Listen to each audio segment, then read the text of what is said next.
Petite vidéo story time, des choses que j'ai pas trop l'habitude de faire sur cette chaîne où j'ai l'habitude de parler plus de sujets techniques et relativement peu parler de moi-même finalement. Donc je me suis dit que c'était l'occasion de faire ça en vidéo, un truc un petit peu informel comme ça, pour vous parler un petit peu des questions qui me taraudent dans la tête en ce moment et des décisions, d'une décision très importante que j'ai prise très récemment. Donc, peut-être que vous le savez, mais moi, j'ai été jusqu'à il y a encore 1 à 2 semaines, j'étais conseiller financier au sein plutôt une très grosse boîte en Suisse. Et ce qui s'est passé, c'est que donc j'ai remis ma démission il y a de ça 2-3 mois en arrière. Et puis, la semaine dernière, j'ai complètement arrêté cette activité. Donc, la raison pour laquelle j'ai décidé de mettre fin à cette relation de travail, c'était pour des raisons que j'aborde assez souvent, que ce soit sur cette chaîne ou sur YouTube, ou sur Insta ou sur TikTok, qui est vraiment la problématique sur laquelle l'entièreté de notre industrie financière est construite, c'est la question des conflits d'intérêts. Donc les conflits d'intérêts, c'est quelque chose qui est extrêmement présent dans l'entièreté de l'industrie financière. Enfin, c'est même quasiment partout, en fait, malheureusement, dans cette industrie. C'est ça, malheureusement, un peu le gros défaut, qui est une industrie que j'adore, mais ça, c'est un petit peu son plus gros défaut, c'est que ça manque énormément de transparence à cause de ces problèmes d'alignement d'intérêts, notamment. L'industrie de la santé, malheureusement, c'est aussi un problème où il y a énormément de conflits d'intérêts. Et donc, pour t'expliquer un petit peu ce que c'est que toi, tu vas te renseigner, par exemple, auprès d'un conseiller financier qui va euh, t'apporter quelques conseils, mais lui, il se fait rémunérer par d'autres entreprises qui vont le rémunérer par rapport aux produits que lui il vend. Donc toi, tu vas avoir ton conseiller financier et c'est pas toi qui va le payer, mais c'est lui, enfin ces entreprises avec qui lui travaille qui vont le rémunérer. Donc c'est un petit peu le même principe que l'affiliation finalement. Quand tu vas sur une chaîne YouTube par exemple et que la personne te parle d'un produit spécifique, elle te met justement un lien d'affiliation, bah en fait c'est exactement le même principe. Et il n'y a rien de mal avec l'affiliation, je vais commencer je pense à en faire aussi, mais grosso modo ce qu'il faut savoir c'est que c'est quelque chose de bien seulement si toi tu crois à 100% en ce que tu vends. Et en l'occurrence, quand tu investis sur ces grosses institutions comme ça, c'est que les produits qui te rémunèrent le plus, c'est souvent de loin pas les produits dans lesquels tu crois le plus. Donc ta rémunération financière, très souvent, est complètement désalignée avec tes convictions profondes. Et il y a des produits, on sait que ce pas des produits optimaux, mais on est tellement bien formé autour de ça qu'on peut vraiment, si on veut te vendre le truc comme la septième merveille du monde, on peut vraiment te vendre le truc, quoi.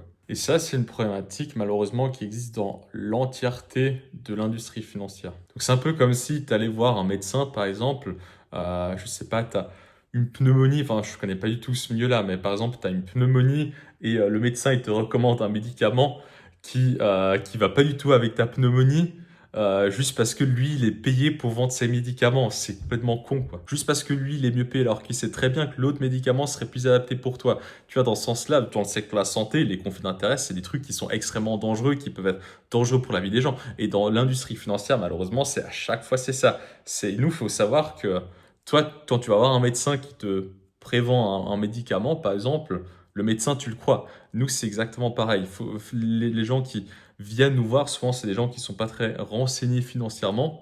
Et puis, il faut savoir que nous, on est vraiment formés à pouvoir pitcher et embellir des trucs et les embellir et à te vendre ça comme la septième merveille du monde. Et tu nous crois parce que tu te dis, le gars, il est en costard cravate, donc il sait ce qu'il dit. Le biais d'autorité, je crois que ça s'appelle comme ça, c'est comme quand tu vas voir un médecin, à aucun moment tu te douterais que le gars qui va te fournir un médicament qui est pas optimal pour toi, alors que potentiellement, si je connais pas du tout justement ce secteur de la santé, j'espère qu'il n'y a pas des conflits d'intérêts aussi flagrants, mais c'est pour te montrer un petit peu, t'illustrer ça. Un exemple concret que je peux te donner, c'est par exemple les conflits d'intérêts que nous, les conseillers, on avait vis-à-vis du troisième pilier assurance par rapport au troisième pilier bancaire. Je suis pas en train de cracher sur le troisième pilier assurance, attention, il y a plein de qualités aussi. D'ailleurs, j'ai fait une vidéo, il y a, je crois, quand j'étais encore conseiller, hein, il y a 1 an, un truc comme ça, où je comparais le troisième pilier assurance et le troisième pilier bancaire, et j'ai vraiment fait un comparatif vraiment le plus neutre possible, donc tu peux aller voir ça. Il y a plein de qualités aussi, mais le problème, c'est que ça nous rémunère beaucoup mieux que le troisième pilier bancaire. Et justement, nous, on a été formés pour embellir des produits qui n'étaient pas si beaux que ça, tout simplement parce que nous, ça nous rémunérait plus. Et puis le système, il était vraiment ficelé autour de l'optimisation de ce pitch, on va dire, avec des systèmes d'incentives et de bonus, etc., etc. Et donc, je pense qu'il y a eu une misallocation of capital, je sais pas comment on dit ça en français, une mauvaise allocation du capital. Aujourd'hui, dans le troisième pilier assurance, il y a trop d'argent dans le troisième pilier assurance par rapport au troisième pilier bancaire, tout simplement parce que les conseillers financiers, on est beaucoup plus rémunérés avec ça plutôt qu'avec le troisième pilier bancaire. Et moi, c'est la raison principale pour laquelle j'ai décidé de complètement arrêter cette activité, parce que moi, j'ai commencé ce métier dans le but justement d'amener le plus de bien-être financier possible à mon client, de vraiment maximiser son bien-être financier, de pouvoir lui permettre d'atteindre ses objectifs le plus vite possible, d'être vraiment safe pour sa retraite. Et nous, il faut savoir que certains des produits qu'on vend, malheureusement, allaient un peu dans le sens inverse de ce que moi j'avais envie de faire. Et c'est des choses, quand on signe au début, on ne s'en rend pas forcément compte. J'ai aucun regret avec l'expérience. Je suis parti en bon terme avec tout le monde. C'est tous des très chouettes conseillers, ceux avec lesquels j'ai travaillé. Mais simplement, ce qu'il faut savoir, c'est que l'incitation, elle est toujours là. Et à partir du moment où tu as l'incitation qui est là, les gens, tu peux les corrompre. Donc si tu joues à un jeu et que les règles sont faites que pour gagner dans le jeu, entre guillemets, il faut faire magouille X, Y ou Z, ça va inciter les personnes à utiliser ces règles qui sont pas trop éthiques. Du moins dans ma vision des choses qui sont pas très éthiques. Après, c'est vraiment une question de vision, c'est une question de perspective. Je jette vraiment la faute sur personne, hein. J'ai aucun problème avec les personnes qui travaillent justement en tant que conseiller, qui se font rémunérer par d'autres entreprises. C'est vraiment juste une question de valeur, d'alignement personnel. Il y en a qui ont aucun problème avec ça. Moi, j'avais justement un peu de mal avec ça parce que j'ai envie de faire quelque chose qui fait que la valeur que je reçois, ça correspond vraiment à la valeur que je donne aussi. Et comme je te dis, ces incitations financières, on peut faire abstraction de ça, mais tu sais jamais, peut-être que sur 1 ou 2 mois, il y a par exemple un des collaborateurs qui est un peu moins performant. Mettons par exemple, je sais pas, il y a sa femme qui est enceinte, un mois, 2 mois pas très performant, le troisième mois, puis un quatrième mois, on est un peu moins performant.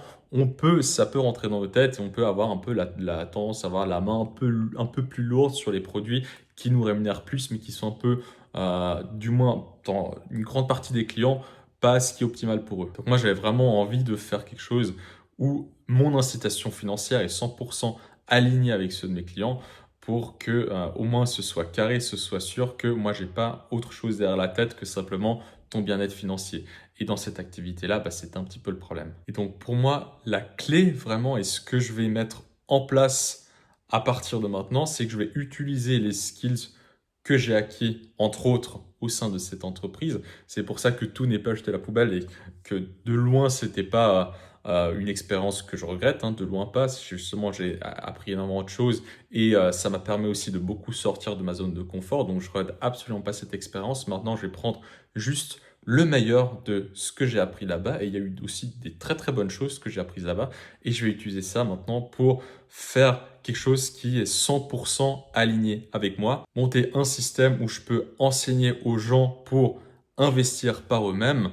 Parce que c'est toujours ce qui va être le plus optimal pour eux. Il y a aussi ce manque de transparence dans l'industrie où on te fait croire que investir c'est compliqué. Pourquoi? Parce que derrière, les conseillers aussi se font rémunérer avec l'idée que l'investissement c'est compliqué, alors que c'est quelque chose de tout simple que tout le monde doit pouvoir faire par soi-même. Et je vais donc faire ce que j'aurais dû faire depuis le début, c'est-à-dire donner les outils aux gens pour pouvoir apprendre à investir par eux-mêmes, pour sécuriser leur propre indépendance financière sans qu'ils aient besoin de compter sur personne d'autre, sur aucun intermédiaire pour faire ça à leur place. Quelque chose que j'aurais dû faire depuis le début, comme je te disais, c'est quelque chose de compliqué à faire. Il faut s'exposer sur les réseaux sociaux. Moi, là-bas, je suis quelqu'un de très timide. Si tu m'avais dit il y a 2 ans que j'allais faire du contenu sur les réseaux sociaux, jamais je t'aurais cru. Mais c'est ça la vie aussi, c'est le jeu. Voilà, il faut se sortir les doigts du cul des fois, se mettre un coup de pied se mettre un coup de pied au cul si on pense que ça va nous amener plus loin pour vraiment pouvoir donner le plus de valeur possible. Donc voilà, c'est un accompagnement que je suis en train de construire en ce moment. Je ne sais pas trop comment structurer ça encore. Je ne sais pas trop comment ce que ça va donner concrètement. Mais voilà, c'est un truc qui peut-être pour la première fois de ma vie est complètement aligné avec ce que je suis, avec mes convictions profondes. Donc voilà, si ça t'intéresse un petit peu ce que je fais, que tu veux discuter un petit peu avec moi pour voir si éventuellement ça t'intéresserait de travailler avec moi, autre que simplement regarder mes vidéos YouTube, même si je mets déjà plein de valeurs sur YouTube que tu peux utiliser et puis être 100% indépendant par rapport à ça. Mais si ça t'intéresse de travailler avec moi sur du plus long terme, d'avoir un suivi avec moi par exemple, je mettrai un lien Calendly sous cette vidéo que tu pourras, si tu veux, utiliser pour booker un appel avec moi, si tu veux tchatcher un petit peu avec moi, me parler un petit peu de tes problématiques, de tes questions que tu te poses sur l'investissement, voir si je peux t'aider avec ça. Ou alors, tu peux aussi rejoindre mon canal WhatsApp. Donc, je te mets aussi le lien en description. Je drop plein de valeurs sur les investissements dessus. Donc, soit orienté sur le système suisse ou des trucs plus généraux sur les investissements en bourse, en crypto, l'actu financière aussi, mon opinion par rapport à ça. Donc voilà, j'espère que cette vidéo t'a plu. Dis-moi ce que tu en as pensé aussi de ce genre de format où je dis un petit peu plus qui je suis et je ne dis pas que des trucs techniques comme ça peut être le cas dans mes autres vidéos. Dis-moi ce que tu en penses. Si tu aimes ce genre de format, dis-le moi en commentaire, comme ça je pourrais en faire d'autres. Moi, dans tous les cas, je reviens très vite avec une prochaine vidéo. C'était Patrick. Ciao.